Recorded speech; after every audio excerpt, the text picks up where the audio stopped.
Hi, welcome back to Venture Recaps. Today I will talk about the movie titled Real Steel. Released in 2011, spoilers ahead. In the world of the future, traditional boxing matches had lost their relevance and spectators' interest due to a lack of violence. As a result, they had been replaced by gladiator fights featuring human-controlled robots. Charlie Kenton was a former professional boxer who now traveled across the country, taking part in robot boxing matches, but he suffered one defeat after another. One night, after a busy day, Charlie woke up in his van surrounded by empty beer bottles. He received a call from a man who inquired about his $30,000 debt. Charlie mistakenly called the man by the wrong name, and the man realized that he wasn't the only one the boxer owed money to. Charlie pretended to have connection issues and hung up. A few girls approached Charlie's van and asked him to show them his famous fighting robot, Ambush. One of the girls took out a camera to take a picture of the robot, but the man asked for $5 in exchange. The kids decided that an old piece of metal was not worth it and left. At the fair, Charlie met his old friend Ricky, who was the manager of the arena. Ricky promised to pay Charlie $3,000 if Ambush took part in a fight against one of his bulls.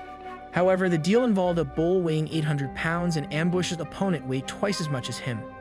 Charlie decided to go all in and offered Ricky a bet of $20,000 if he won the fight. Ricky agreed to the bet but warned Charlie of the dire consequences if he lost again and didn't pay off the debt. The fight began and Charlie introduced Ambush to the public in a pretentious manner. At first, everything was going well and the robot easily dodged the opponent's blows. However, Charlie got too carried away interacting with the public and failed to notice the enraged bull rushing at the robot from behind. The animal crashed into Ambush, taking his leg with it. Charlie asked Ricky to stop the fight, but Ricky happily watched his opponent lose. In the end, Ambush turned into a useless heap of metal that children took apart for souvenirs. Charlie finds himself in a difficult situation as he doesn't have the money to pay for the loss he incurred, so he tries to sneak past Ricky without being noticed. However, he is followed by two men, and in a moment of panic, he gets one of them thinking they were going to demand money from him. The strangers then inform Charlie of the tragic news. His ex-wife has died, leaving their 11-year-old son Max an orphan. Despite the news, Charlie doesn't seem to be very concerned about his son's fate, and he goes to court to sign the parental waiver of custodian rights. Fortunately, some of his deceased ex-wife's wealthier relatives express a willingness to adopt Max, so Charlie agrees to sell them the right to custody for a hefty sum of $100,000.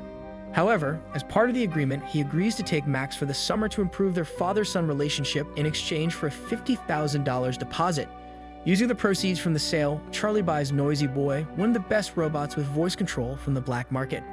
Excited to show off his new acquisition, he returns to the gym where he lives with Bailey Talbot, the daughter of his deceased coach. Bailey scolds him for spending so much money on the robot, especially since he still owes her money for rent. Undeterred, Charlie attempts to seduce Bailey, but she reminds him that she needs the money to pay the bills. As they're talking, the relatives bring Max in, and the boy is upset that his father sold him without sharing the proceeds. Charlie dismisses his concerns, saying that he wasted all the money on buying the robot and that Max can leave if he doesn't like it. But Max decides to stay and watch the Noisy Boy unboxing. The fighter in his samurai armor emerges from the box and everyone admires him. Charlie decides to test the robot's voice controls and says a few battle commands, but to his dismay, Noisy Boy doesn't react at all. Frustrated, Charlie blames Bailey for not checking the robot properly. However, Max turns out to be smarter than the adults in the room and pronounces the commands in Japanese, which is the native language of the robot. Surprisingly, Noisy Boy obeys Max's commands, and Bailey then realizes that they only need to change the robot's voice control settings. After a short test drive, Charlie loads his robot into his van and plans on going to the next competition. Max steals the car keys and asks his father to take him with him unless he wants to be left without a car. Reluctantly, Charlie agrees and they arrive at an underground fight club where they meet dozens of other robots. Charlie is certain that this time he will win for sure, so he asks the organizer Finn to sign Noisy Boy up for the main fight. Max tries to talk his arrogant father out of it and advises him to take part only in warm-ups since he has never tested the robot on an actual battlefield. But Charlie doesn't pay attention to his words and makes Noisy Boy fight against the star of the fight club, Midas. In the beginning, Noisy Boy inflicts powerful blows on his opponent and the audience lets out excited screams. The robot samurai keeps dominating the battlefield and Charlie is thrilled that he is about to get the easiest money in his life. Due to his inattentiveness, the man misses Midas's hit and the opponent takes control of the battle. Charlie tries to figure out what commands Noisy Boy has and yells out those commands that sound cooler, one right after the other. Charlie's opponent knows the abilities of his robot better, and so he soon knocks Noisy Boy down, striking his head off. After the devastating fiasco, only the voice control of the robot survived. Max rightly scolds his father for fighting against the champion without even learning any standard commands for Noisy Boy. Charlie doesn't want to take the blame and orders his son to shut up if he wants to spend this night in warmth and not out in the street. On the way home, they stop at the junkyard to look for parts for a new robot. While gathering parts, Charlie tells Max a story of how the boxing robots came about and how they replaced humans in the ring. Listening to his father, Max doesn't notice a cliff and falls. Max hangs on a robot's hand, which saves him from his death. Charlie goes down the cliff to his son and puts him back on the ground, tightly holding the frightened boy close to him. Max gets out of his arms to see the part that saved his life. To his surprise, he finds a body of an old robot in the dirt. The boy asks his dad to bring the cart so they can take their find home. But Charlie goes back to his normal, selfish self and refuses to help his son. Max drags the robot till dawn all by himself, going up the steep hill. Finally, he brings him to the van. They go back to the gym where Bailey discovers in horror what is left of Noisy Boy. The woman is disappointed in Charlie and asks him to stop chasing an imaginary victory until he loses everything that he has left in reality. The man persuades Bailey to help him for the last time and check the robot that Max brought. It turns out that it is an outdated version of the robot that was created not for fighting, but as a sparring partner. It can't attack, but it's good at taking a blow. To everyone's surprise, the robot turns on and Bailey notices that it has a rare shadow feature, which allows the robot to mimic any human movement. Max cleans the robot from mud and notices that its name is Adam. The boy suggests testing the find in illegal robot fights to make some money. At night, while everyone is asleep, Max sneaks into the gym and turns Adam on. Together, they go on a late-night walk, where the boy learns to control his first-ever robot. In the morning, Max decides to ask Bailey about what his father used to be like. The woman enthusiastically tells the boy about Charlie's boxing career, about how they always fought till the end and didn't give up even in front of the strongest opponents.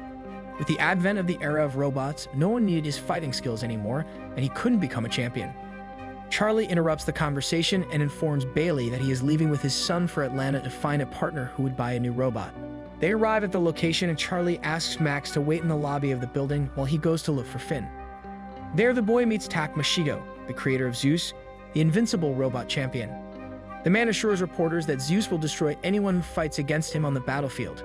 Meanwhile, Charlie asks Finn to lend him money for their old friendship's sake, but Finn refuses to bet on him. Frustrated and angry, he allows Max to take part in a fight at the zoo, just so that his son would lose and leave him alone. The next day, Charlie wakes up from Max's voice as he has been training with the Atom since the morning. He washed the robot and programmed the commands himself using the shadow feature. Charlie is pleasantly surprised by his son's persistence, understanding deep down where he got this quality from. They arrive at the place where the battle is held, and Max negotiates a deal with the leader if Adam lasts one round and the boy takes $1,000. However, if the robot doesn't survive, the leader takes him. The fight begins and Max takes control of Adam. The robot doesn't attack but only defends itself, steadily taking the blows of the enemy.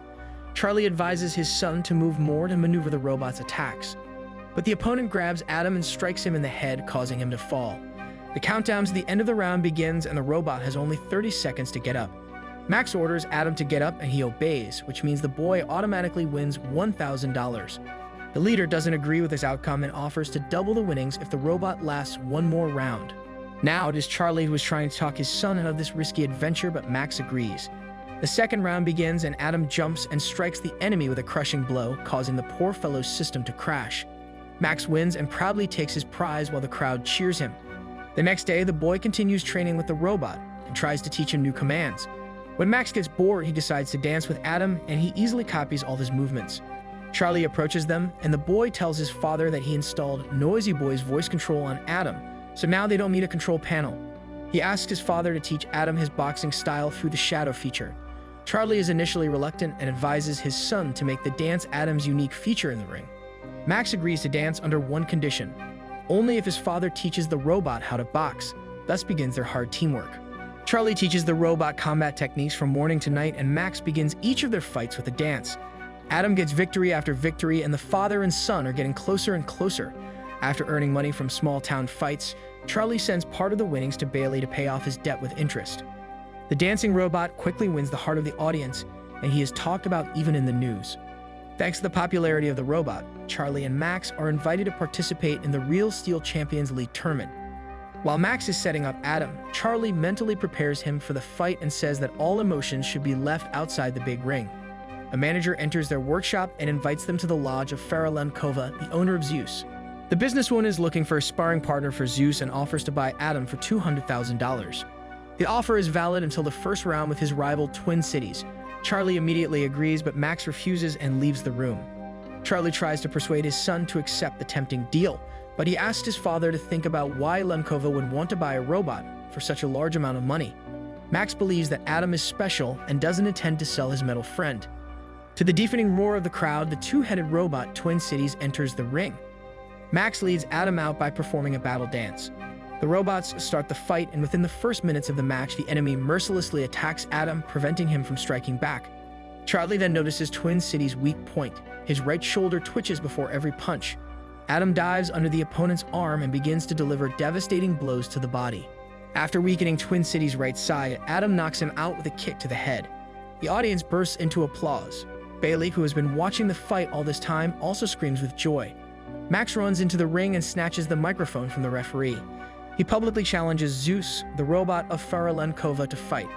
After that, he and his father take the winnings and go to the van. Ricky meets them there and tells the thugs to attack them to take his money back. They beat up Charlie and take all their money. Worried about his son, Charlie takes him to his legal guardians to keep him safe. With tears in his eyes, the boy begs his father to let him stay with him, but Charlie doesn't want to risk it anymore. Max gets upset and leaves to pack, and Charlie refuses to take the other half of the money for the sale of custody. Charlie tries to persuade his son to leave with his relatives and says that he doesn't consider himself worthy of Max.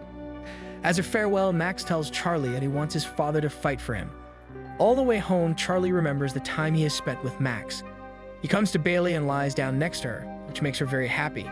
In the morning, the woman convinces Charlie not to leave his son and assures him that it is not too late for them to improve their relationship and correct the mistakes of the past. They kiss, and Charlie goes to Max. He tells his son that he regrets not being around all these years. Charlie asks to give him another chance and promises to fight for him this time. Then he moves away and Max sees Adam. Charlie says that Zeus accepted his challenge and persuades his aunt to let Max go to the tournament. Champions League hosts reveal that Tak Mashido called yesterday's fight with the old robot Adam an insult to his creation. This announcement caused a PR nightmare for the Zeus team, so they had to take on the challenge. Charlie and Max arrive at the tournament along with Adam. In the meantime, Finn takes bets that the junkyard robot won't last until the end of the round at odds of 1 to 5. Ricky approaches him and confidently bets $100,000 that Adam won't last until the end of the first round. If his bet goes well, then at the end of the match he will get $500,000. A welcome show is put on for Zeus, where he epically jumps into the ring to the cheers of the crowd. Adam appears more modestly and the fight begins. Zeus knocks out the enemy with the first blow. All spectators are sure that the champion's victory will be quick. Adam gets up, but immediately receives a new series of powerful blows and falls again. After the third knockdown, the robot gets up again and Zeus corners him. Finally, Charlie pulls himself together and strikes the enemy and then backs away. To everyone's shock, Adam takes the lead in the fight and stubbornly delivers blow after blow to Zeus. Despite a strong opponent, the old robot manages to stay on his feet until the end of the first round. Ricky tries to leave the building in a hurry, but Finn finds him and takes his money. The fight continues and Adam manages to heroically survive the second and third rounds. By the fourth round, Zeus unleashes all his power on the enemy and inflicts serious damage on him. Another blow destroys Adam's voice control system. Despite this, the robot manages to hold out until the end of the round, but now the chances of him winning are minuscule. Max tries to get his father to control Adam through the shadow feature. The boy notices that Lenkova and Mashido are starting to get nervous, fearing the old robot's hidden abilities. In the end, Charlie succumbs to the desperate requests of his son. He, as a coach, gives Adam a motivational speech before the fight, despite the fact that the robot can't hear him. The final fifth round begins. Charlie holds the block, exhausting the opponent. Max begins to worry that Zeus will destroy his robot. He asks his father to start fighting, but he says it's not time yet. After waiting for Zeus to run out of energy, Charlie delivers a series of crushing blows. The champion of Real Steel starts losing and Tak Mashido himself takes control of Zeus. Despite this, Charlie delivers a powerful uppercut to the opponent's head and knocks him down. Zeus gets to his feet, but Charlie attacks him again, testing all his fighting techniques on the robot. Zeus is saved from complete defeat by the sound of a gong, announcing that the battle has come to an end. The audience cheers and shouts Adam's name. Bailey runs onto the stage and kisses Charlie. Nevertheless, Zeus still wins based on the points and remains the reigning champion of the Real Steel tournament. However, the fight was a crushing failure for Farah Lemkova's company. Adam is pronounced the people's champion, an outcome that Max is perfectly happy with. The boy falls into his father's arms, who makes it clear, without any words, that he is proud of his son and that he loves him. Together with Adam, they go out to the middle of the ring and enjoy their glory and recognition. Thank you for joining us on this journey through Real Steel. We hope you enjoyed reliving this piece of art. If you want to keep up with our latest movie recaps and reviews, be sure to hit that subscribe button and turn on notifications so you never miss an upload. Don't forget to leave a comment below to let us know which movies you want us to recap next, and feel free to share this video with your friends and family who love movies as much as we do. Thanks again for watching, and we'll see you in the next video.